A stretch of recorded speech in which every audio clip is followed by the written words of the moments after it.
Hi Lucy, thank you so much for joining us on our podcast. We're very excited to speak to you about all sorts of things. Hi, thank you for having me. Well, I'm really interested in actually going straight in with a big interview question, if I'm honest, because one of your books was part of my journey, and it was your first one, Sober Revolution. And you didn't do that on your own though, did you, that one? No, with Sarah Turner, so we co-wrote that one, yeah. So I listened to that on audio right back at the beginning of my sobriety, and it was one of the things I hadn't realised at that point that you had Soberistas or anything. I just was looking for Quit Lit, found the book, listened to the book, then met Kate and Mandy from Love Sober, then found out that you were the founder of Soberistas. So it's a little bit kind of confusing way of getting to the point of, could you tell us a little bit about your books and how that even started, and then about Soberistas? Yeah, okay. So Soberistas is tomorrow. Actually, is our 8th birthday. Oh wow! Happy birthday! Thank you. So yes, we launched Soberistas in 2012, which just seems like a lifetime ago now. And I met Sarah because Sarah was working at the time. Well, she still is as an addictions therapist, and she read about Soberistas in a newspaper, and contacted me because she recognised that we were kind of reaching out to a similar audience, that being women who were drinking a bottle of wine every night and not kind of wanting to go to AA, I suppose, in a nutshell. Was our sort of target audience, and that was very much who Sarah, her client base is basically that. So she sort of got in touch with me. We met in Leeds, had a coffee, got on and decided to write a book together because we kind of there wasn't really any books then apart from Jason Vale and Alan Carr. That was it, and there was nothing really that was specifically aimed at that kind of middle ground drinking, and women particularly. So that was where the book came from. So Baristas really came from, I suppose, the same place, that when I stopped drinking there wasn't any help that I wanted that would have been relevant to me, that appealed or seemed, in any way targeted at me. So I decided to make my own, which was where Soberistas came from. And it's massive now, isn't it, Soberistas? I mean, it's really... It is very busy. There's 65,000 registered members now. Wow. Like, I don't know how I missed Soberistas. No. Like, I stopped drinking about just under 2.5 years ago, and for some reason I just seem to miss out on Soberistas. So everyone I've spoke to is like, oh, we met on Soberistas, and I was like, what is this? Yeah. Well, I think we had a lot of press in the first, because when I launched Soberistas there wasn't anything else like that around. So we got in sort of 2012 to 2015, we got huge amounts of press, This Morning, BBC News, fantastic, Vogue, Elle, Red Magazine, loads of kind of big publications, and that was really sort of how we got all, that was how people found out about us. But obviously as the area has grown in terms of, other people offering different resources over the years, then our publicity has kind of lessened, I suppose. So what is it that Soberistas offers people then? So it is, in a nutshell, a social network site like Mumsnet, really, just for worried binge drinkers, and that's it. So anybody who has a problematic relationship with alcohol, who wants to try and resolve that, is the criteria to join. There's no kind of prescriptive method of, you've got to do this, you've got to do that, you've got to be 100% sober, you've got to, it's a journey, I think, for people to travel along at their own pace, and Soberistas provides a sort of social network context for them to be able to do that without being judged, in a supportive place, meet other people, get advice, post blogs, read other people's blogs, chat in the chat room. That's it. It's very simple, really, but it's kind of worked, I think, because it's that connection, isn't it, that people need with other people who get it. Definitely. And that's what I was just going to say, actually. Am I right in thinking that people write blogs on there? Because I know Julia Carson, her book Baby came about because of blogging on Soberistas. Kate and Mandy Love Sober came about because of Soberistas. And whenever we speak to them, because we've formed quite good friendships with all three now, Julia in particular, she's a member of Be Sober social group, so she doesn't meet up when we're not in COVID pandemics.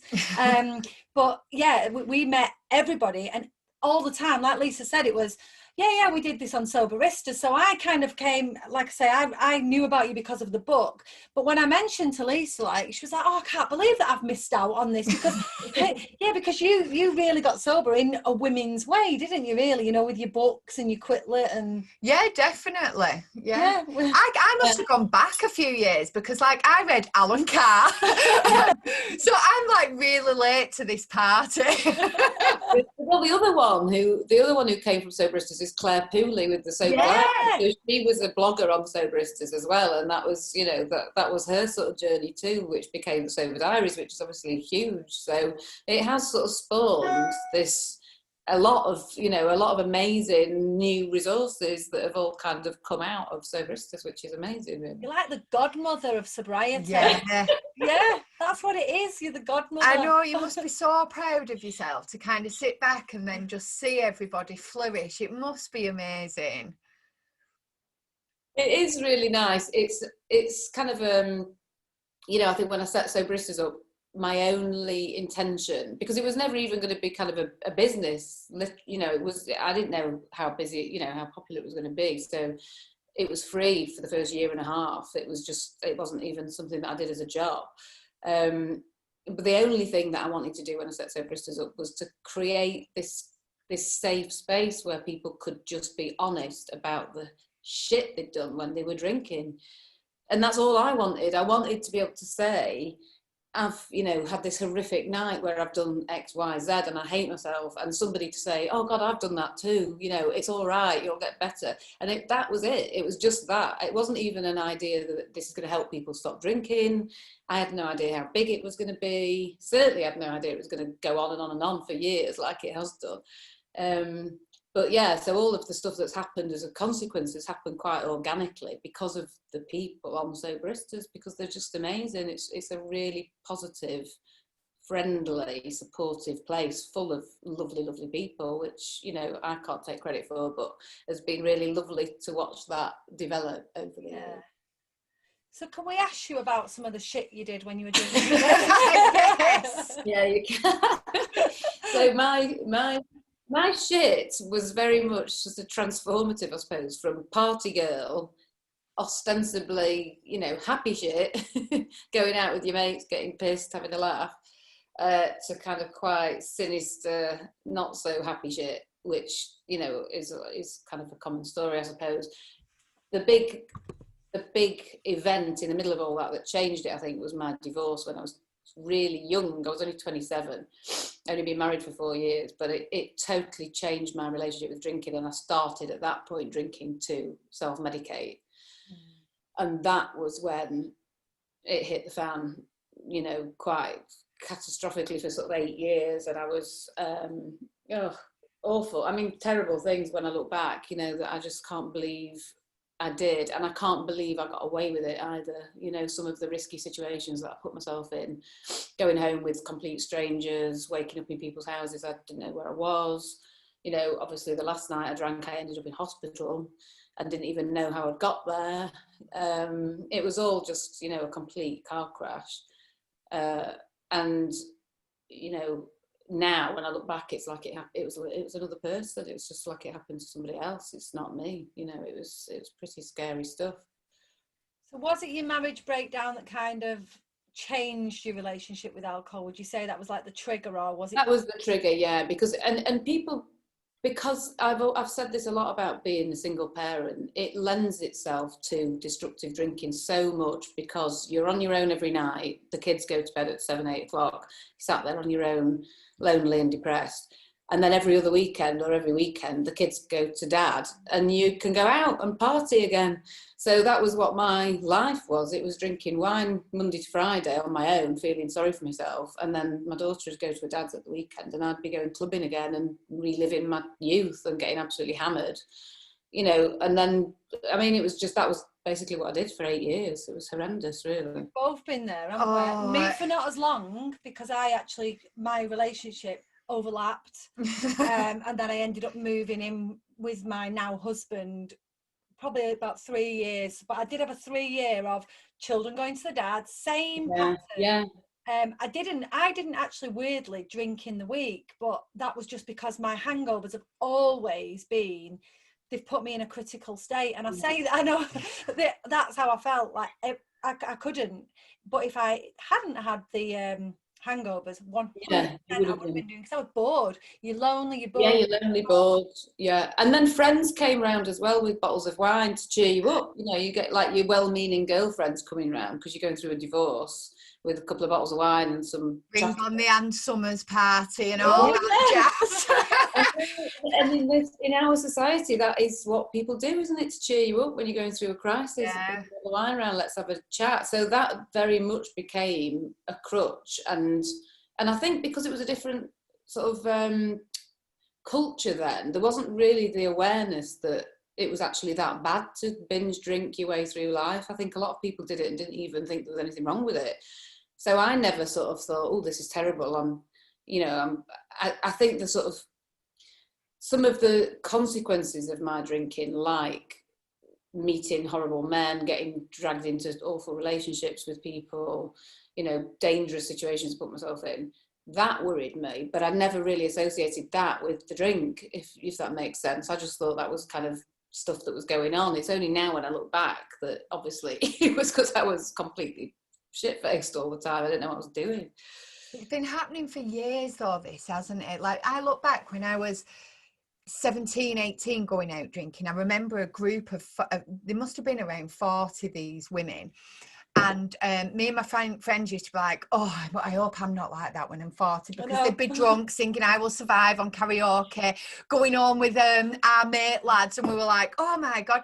Then roll on, we get 40 and we all ended up, well, it were more 30s, but late 30s. Yeah, and we all ended up kind of doing the same thing. And I remember the realisation of, oh my God, I'm like them women from number 9. That's what it's kind of like it's a little connection to your youth, isn't it, for a lot of people? You know, you like have a drink, let your hair down. It's like being 25 again. You forget all your responsibilities, you forget all your worries.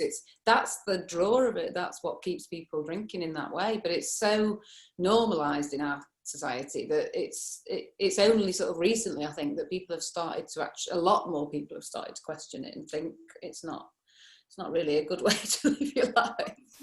And the other thing is as well, like you sort of touched on a second ago, when you're a binge drinker, you don't think I've got alcohol problem or I've got alcohol dependency, because you're not getting up and pouring wine out with your cornflakes and stuff like that. You're always looking sideways and saying, they're an alcoholic, I'm not. But it's actually, in many ways, it's worse, I think, because it's that big release. You go wild. And I used to get myself, same as you, in some ridiculous situation. You did. All right. But yeah, I used to get myself in some terrible situations, you know, like just because you think, oh, I deserve this treat. And then before you know it, you're waking up and you're thinking, God, what have I done? Yeah. And you don't know, I don't think you always necessarily link how rubbish life feels and how low your self-esteem is and how much you hate yourself with the fact that you're drinking like that. You know, I just thought that was me. I just thought I was depressed. I was, you know, low self-esteem, had a rubbish life, rubbish job, rubbish relationships. I never kind of put that with the fact that it was because I was drinking and I kept making all these awful decisions when I was drunk. That's why I had that life. You know what I'd love to know, Lucy? How did you stop? Well, and I have to, you know, in all honesty, I can't claim that I had this amazing sort of, you know, set of strategies or sober toolkit that I was really kind of, you know, committed to. I stopped because I was scared the living bejesus out of myself, because I woke up in hospital and had absolutely no idea how I'd got there, covered in my own sick at 3 o'clock in the morning, and was absolutely, utterly terrified. And that fear stayed with me for a very long time and got me through the first 2 years, I would say, of not drinking, because anytime I even thought about drinking, I immediately thought about that moment of waking up in hospital and thought, I'm not putting myself there again. I was truly terrified. And by the time I kind of came out of that fear, I'd had a baby. Then I read Jason Vale's book, How to Kick the Drink Easily, because I was still sort of harbouring thoughts of, maybe I could have a drink now that I've not drunk for a year and a half. That totally changed my life. That made me see it in a completely different way. And then I set Baristas up, and Baristas has been a huge part of my sobriety, in that, you know, being constantly in touch with people who were going through what I went through, and seeing them struggle and seeing them find this amazing new life through not drinking has kept me sober. So it was really, you know, a series of things, but I'd say the most sort of important thing was that absolute rock bottom and the fear that came out of that. I was terrified to drink. Just couldn't have gone near it again. Did you ever manage to get the pieces back from like friends, or, you know, do you know what happened to you at that point? Well, the only thing I know the only point I know about what happened is about sort of, I know I'd had 2 bottles of wine in the house. I'd had a shit day at work. I was in a really sort of totally pressed self-destruct, knocked back 2 bottles of wine very quickly over maybe like an hour and a half, couple of hours. I'd drunk 2 bottles of wine. My daughter was at her dad's, so I was on my own again. And then I went up to the shop, Tesco's, to get a bottle of wine, 1 more bottle of wine, but they had a buy one, get one free. So I bought 2 bottles of wine, and then I found a bottle of cider in the back of my fridge that had been there for, I didn't even like cider, so I drank that as well. So I can kind of, I sort of lose my memory of the whole thing at about 9-10 o'clock. But what I do know happened is that I went and took the dog out for a wee, and me to have a fag at about 10 o'clock, and I passed out on the pavement and was throwing up, and my friend drove past and found my dog running around on the road with its lead on, me not holding the lead, and me lying on the floor throwing up, unconscious. So he called an ambulance. So I know that bit because he told me what happened, but I can't remember any of that. I remember going to Tesco's to buy that bottle of wine, and I remember the next thing was waking up in hospital at 3 o'clock in the morning. And then I basically just went home and cried for about a week. Oh, bless you. I'm so sorry. I've got the worst pins and needles in both my legs. If I stood up now, I would literally collapse. We don't normally do it in the bedroom. That sounds a bit weird. But nothing goes on in this bedroom. But we sat on the floor and my pins and needles are killing me. I'm the same. My left leg's gone. We need to from this. Yeah, we do. Anyway, but you know, like, when you're talking about that blackout situation and then coming round and then, you know, living the next couple of years with fear, so that's keeping you off the drink, but really then what you touched upon is not dealing with the actual mindset around the addiction until 2 year and a half later, whatever. Do you think that mindset is a massively important thing to keep you sober? Yes, and I think at that point what carried me through the next phase was running. So like, I really absolutely firmly believe you've got to find the thing that gives you that escape or that release from stress, you know, a rubbish day at work, boredom, whatever it is. You've got to find that thing. That for me is running or surfing, when I can go surfing, or skiing, or, you know, but it's that physical exercise, that adrenaline rush, it's that does it for me. It's also working on your self-esteem and facing your demons, which I did a hell of a lot of, and went through years of counselling and, you know, forgiving myself for the horrible things I'd done when I was drunk, kind of working on my confidence, working on why I'd hated myself so much. Lots of trauma when I was younger that I've not dealt with, that I kind of worked through and processed. So all of that stuff came much later on, sort of 3, 4, 5 years into not drinking, but was absolutely essential. Yeah. A common theme into that, the shame and trauma for women that get them into that vicious circle in the first place. Have you got anything? This is a really weird question. If you say no, it's going to be a conversation stopper.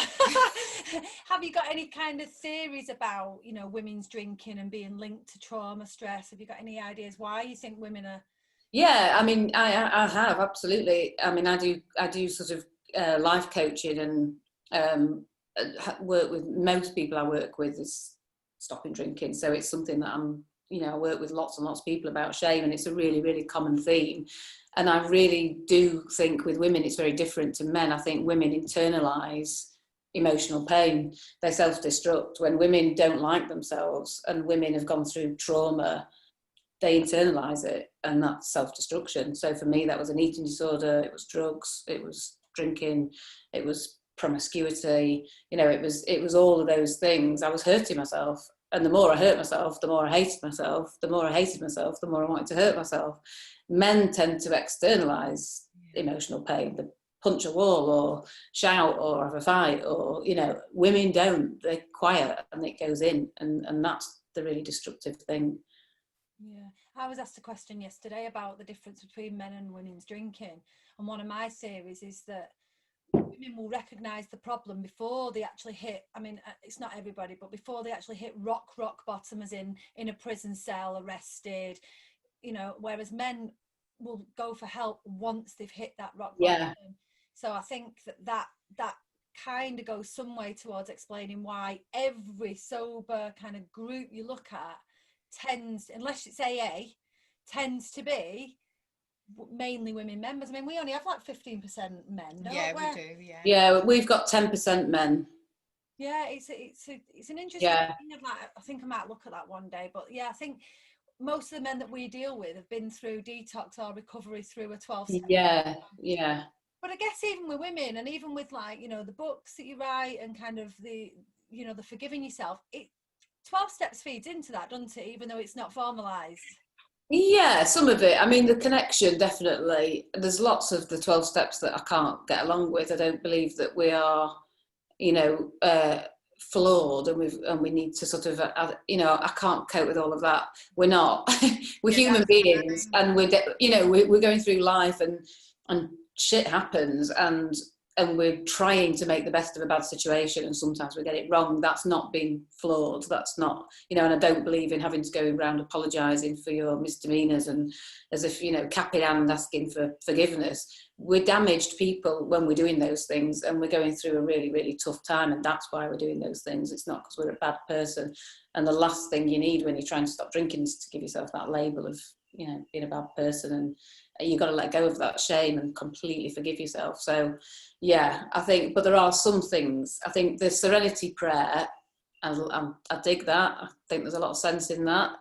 Accept what you can, what you can't change the stuff you can change, and that's definitely like a sort of mantra that I live my life by. I'll always try and improve my life where I can, but really work on acceptance of the things that I can't change.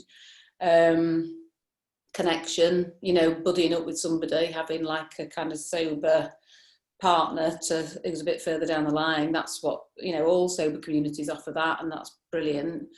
And maybe the higher power, although I'm total atheist, but I do think we need to find something bigger than ourselves. And I don't know what that is. That's different for everybody. For me, it's nature.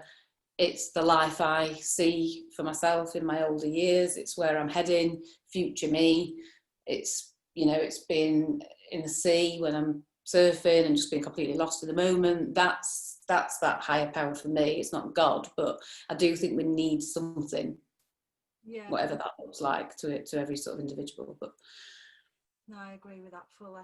What is life, or how has life changed then? So obviously you're Starburst is 8 years down the line now, but how has life changed for you? In what ways that you can directly say that's because I got sober? Self-esteem is probably the biggest one, because that is the door opener to everything else, isn't it? When you start believing in yourself and you start liking yourself, you push yourself and you go for things instead of holding yourself back. So I've not, I think my life has changed so much because I'm not scared of living anymore. I just, if I fancy doing something, I'll have a go at it, and I'll kind of believe that I can do it. Whereas 10 years ago, I had no aspirations, no confidence, no self-belief. Couldn't even stand up in front of 5 people and talk. I was like a nervous wreck. Couldn't look people in the eye. I was totally full of shame, and self-hatred. So that's really different, because I believe in myself now, and I like myself. And parenting, really, really amazingly close relationships with my kids. My little girl's 8, and she's never known me like I used to be. So that's lovely. I don't have any regrets or guilt or sad memories with her where I think, oh God, I wish that, whereas my older daughter's 21, she did see me when I was in that state, although that's fine now. But so yeah, I think parenting, self-belief, and just being like having a kind of, the sort of journey you go on in terms of personal development and self-awareness, kind of mindfulness and meditation, and just sort of being more present, emotionally aware, all of that stuff. I had no idea what was, I was the most kind of knee-jerk, emotionally unstable, self-critical, negative person unbelievably, and I've completely changed. I'm such a positive person. I do feel like a completely different person. It never ceases to amaze me how much we do change, and it doesn't matter whether it's somebody that's been having one glass of wine a night.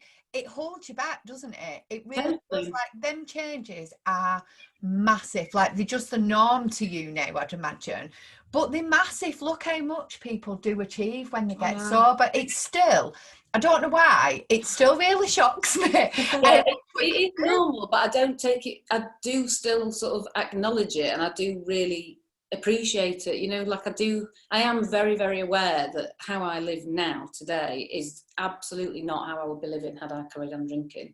I don't even know if I'd be alive. I probably wouldn't even be alive. Yeah. I'm very aware of that. I don't forget that. It's a really, really serious thing to do. Me and my mum work together, and she's sober now as well. She's just over 2 years, which is fantastic. And when we're in the office, and we'll say, like, that's because we're sober, that's because we don't drink anymore. And I can see the others thinking, surely not everything is down to sobriety. Right. But it is. Yeah, everything good that has happened is actually down. We can pin it to that. Even finding yourself in what, like, I honestly don't think I would still be with my husband if I hadn't stopped drinking. Not because we were having any major relationship problems, we weren't, but just because I wasn't emotionally developed enough to be able to deal with what life throws at you when you're in a relationship, and the other way around. Oh my God, I'd probably still be with mine. That'd be terrible. Do you think you would? Oh yeah, probably, because we'd have just been, I dread to even think about it, to be honest. But yeah, I probably wouldn't have found the courage to step out of it, because that was our norm. We drank. I would drink even more to try and keep up with him. It was just our complete normal. So yeah, if I hadn't have stopped, I wouldn't have left, I don't think. But even like our friendship, we've been friends for 30 years. Oh, I wouldn't have been your friend if you'd have carried on drinking. I wouldn't have been your friend. Oh, that'd have been awesome. Yeah, we literally spent our party years together, and whether or not this is chance or universe or whatever, all our major life events happened in sync. We got divorced at the same time. We got married at the same time. We had kids around the same time. And it just meant that the times when they were at the dad's, we'd align them. We would align our time. Yeah. Let's get the kids at the dad's this weekend, and we can go out and get blasted. And we did. And how long have you not drunk for now? I'm 18 months. You're nearly 3 years. Yeah. I mean, I would not, I say this honestly, there is no way I would have stopped drinking off my own back. Even with all the things that had happened to me, I would never have made that association, because my dad was alcoholic. So an alcoholic to me was my dad, and I wasn't there. So even though all these life events were happening, had Lisa not been sober and I not got a bit curious, I don't think I'd have stopped drinking. I think I'd have gone to rock bottom, very, very easily gone to rock bottom. Because Lisa had stopped and I could see myself dipping, and she could, and she was honest enough to say, why don't you try and quit and just give yourself a break? Which is really hard, isn't it? Because of what the world we live in, it's easy if you're taking heroin to see that it's a problem. Everybody, if you're taking heroin, it's quite obvious. I've got this terrible addiction and it's messing my life up. Drinking is really difficult because we're surrounded by positive messages saying it's great and everybody's doing it. You know, I was just telling my sister earlier, on the front cover of my magazine this month for the Christmas edition of Red magazine, it's Claudia Winkleman, and it says on the front, Claudia's Christmas Day, vodka tonics and Trivial Pursuits. And I just thought, you know, it's like, oh, lovely, vodka tonics and Trivial Pursuits. It sounds so innocuous and twinkly and festive, doesn't it? And it's those little messages that stop you stopping drinking, because every time you see them you think, well, I'm not doing anything that different. Claudia Winkleman has a couple of vodka tonics, that's all right then. You know, unless you're like on the park bench and you really like, you know, on your knees, it's easy to say I've not got a problem, it's fine. So it takes some balls, really, real balls, to be able to say in our society, this is a problem for me. I don't care what everybody else is doing. For me, this is a problem. And I think that's the key, you know, it's what's a problem for you. You don't, and that's what's hard to see when you're in it, you know. Really easy, yeah, you're always looking at everybody else. And we say this a lot. I mean, Lisa was completely on her own when she gave up drinking. She didn't have anyone. I've been incredibly lucky because I had my best friend sober to guide me. And that's what you were talking about before, you know, that sober buddy thing. Yeah. Mine's here. She's been here from the start. So it's been so he can tell you what to expect and how to get through this and how to manage Christmas, and which is what the sober communities are, isn't it? It's having that as somebody who's done it first to tell you what's coming around the corner and how to get, you know, how to deal with it. When I first stopped, I used to phone her up and go, oh, you'll never believe what William Porter's book says. Oh, she was like, Alex, I'm like a year ahead of you. Please, you'll catch up one day. And now we're actually on the same spiritual level eventually. We've eventually caught up and we're like at the same self-development point. You're still a bit ahead of me, actually. I was going to say a little bit, yeah. You are. Especially like with the spiritual side of it, because I know you said before you're atheist, and I reckon you were once. Oh, I was like completely non-believer in anything other than my own ego. 100%. And then I'm like, and I didn't even realise what ego meant. I just like, I did, you know, and then now it's like, oh, Eckhart Tolle says this, and she's like, what are you? And that's like a lifelong journey of learning, isn't it? Like you can, the more you learn about that, the more there is to learn, you know, you just like keep uncovering this stuff, and it's just like, oh my God, you could go so deep with that. Like literally I could end up being a Buddhist monk, I think. I love it, Lucy. Yeah, I think you could be a Buddhist monk. I'm going to be when I'm older. So I'll just be a disciple. I'm all right with following.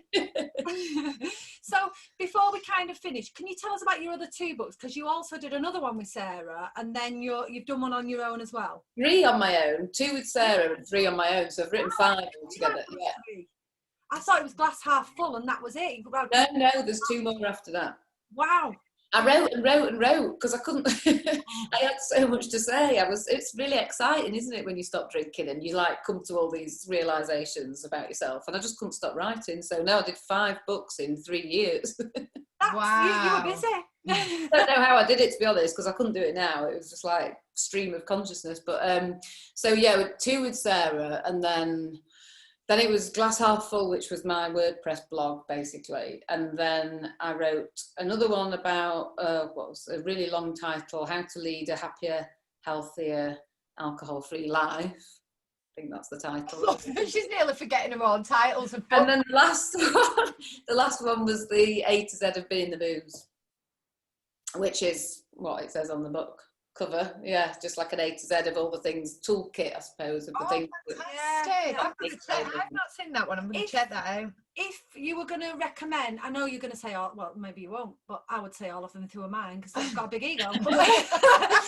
If you were going to sort of say to somebody, right, pick up one of my books because that one's going to help you the most if you're quitting drinking, which would it be? Well, I think the first one, Sober Revolution, just because if you're at the start of that journey, for me, the most powerful and effective thing anybody can do at that point is to realise they're not on their own and there's loads of other people going through that.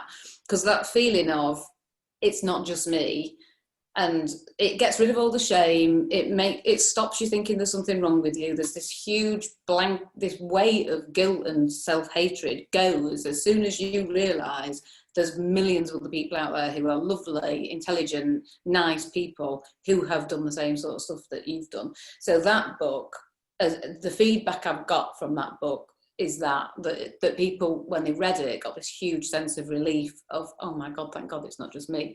So that one, I would say. But then the last one, the A to Z of Been in the Booze, is a really practical guide about all the things that have helped me stay sober.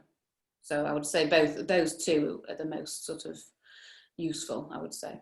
I'm going to get you that one. Yeah, I am as well, because I think it will help me. We run some sober lounges on a Thursday, so people come. It's a really good support network, really, isn't it? But having something like that will be really helpful, actually. Yeah, definitely. Because people are always saying, you know, how can I deal with my anxiety? How can I deal with my stress? How can I? How can I? And you know, sometimes it's only what worked for you can recommend, isn't it? Yeah, and you've just got to find that thing, haven't you? But I think there are like pillars for me. There are like sort of, you know, and then it's how those things work out for you personally. But exercise, it might be that you like yoga, it might be that you like running or walking the dog, but exercise is a massive one, because it's just the way, you know, it's like the endorphins, it's the little goals and achieving, you know, setting yourself little targets and achieving and what that does for your self-esteem. It's, you know, it's being outside in nature and how that kind of grounds you. So exercise is a massively important thing for me. If you know, for anybody who's stopping drinking and wants to do it long term, that for me was crucial. Writing, getting, you know, working through your thoughts, whether it's posting blogs or even just on Instagram commenting on, you know, but just having that, writing something down black and white, it makes it more concrete, it makes it more real when you start writing things down. So that was a really important thing for me, and connecting with other people who are on your wavelength, hugely important. It really is, isn't it? I mean, I always fear for people who are doing this completely on their own, and people who don't reach out in whatever way, that whether that is a 12-step program. Yeah, and it's again, it's different, isn't it, for everybody? But I did it on my own for 1.5 years, and it was awful. You know, I basically just didn't go out. I mean, the only thing that got me through that 1.5 years was running. That was my kind of saviour. But you know, I didn't make any sober friends. There were no sober communities, and I wasn't going to go to AA. So I did it all on my own and cried. Oh, well, you are now, and you've done it honestly. I say this in I hope I have this fear about coming across as being patronising, but honestly, I just think what you've done is amazing, and you really have revolutionised sobriety. Thousands upon thousands of women. So honestly, thank you for what you do. Thank you. Everybody in sober communities. So can you tell us where everybody can find you, how they can join your group, follow you on Instagram, etc.? Yeah, so we're just basically Soberistas, which is Soberistas and not Sober Easters. I've heard lots of people Googling like Easter, the holiday, Sober Easters, and not being able to find us. So Soberistas, and that's on Instagram, Facebook, Twitter. We're just at Soberistas on all of those. And you can join Soberistas free for a week, and so that you can kind of find out what it's about. And we've always maintained a very low membership fee anyway. So even if you do decide to join, it's £14 for 3 months or £39 for a year, which in today's money is pretty cheap. So yeah, it's not a big expense. It's certainly if you're spending £300 a month on wine like I was. Yeah, blooming heck. So yeah, we are cheap and very friendly, and it's soberistas.com. And it's been lovely having a fellow northerner on here. I know, isn't that nice? It's always good to... No, we don't ever. No, and I bet you don't often get interviewed by northerners, because it's either people from down south. As much as we love our sober sisters down south, it's nice to have a northerner on. Yeah, thank you. It's been really nice talking to you both. Thank you for having me. Oh, thanks, Lucy. Thanks so much for joining us, and we'll hopefully see you soon. Yeah, take care. Okay. Bye. Bye.